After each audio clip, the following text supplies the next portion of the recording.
Hi, everyone. Thank you for joining us here on KREM 2 News at noon. I'm Laura Papetti. It is good to see you this afternoon. Taking a look at some of the news we have this afternoon topping. President Trump is meeting with world leaders today at the NATO summit in the Netherlands and also planning to sit down with Ukraine's president as well.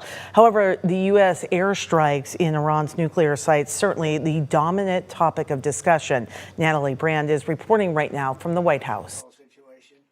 We hear it was obliteration. It was a virtual obliteration. President Trump is refuting an initial classified assessment by the Defense Intelligence Agency that found Iran's nuclear program may have only been set back by a few months, according to sources familiar with its contents. It's gone for years.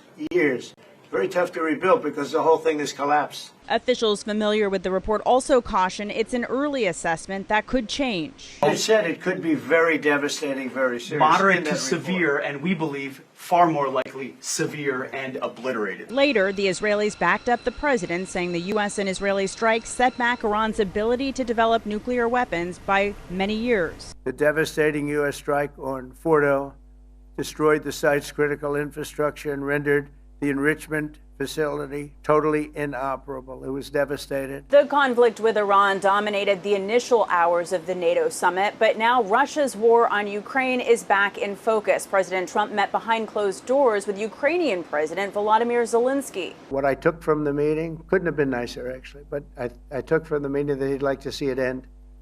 I think it's a great time to end it. I'm going to speak to Vladimir Putin and see if we can get it ended. NATO's Secretary General also announced that members have agreed to increase spending on defense to at least 5% of their GDP. Natalie Brand, CBS News, the White House.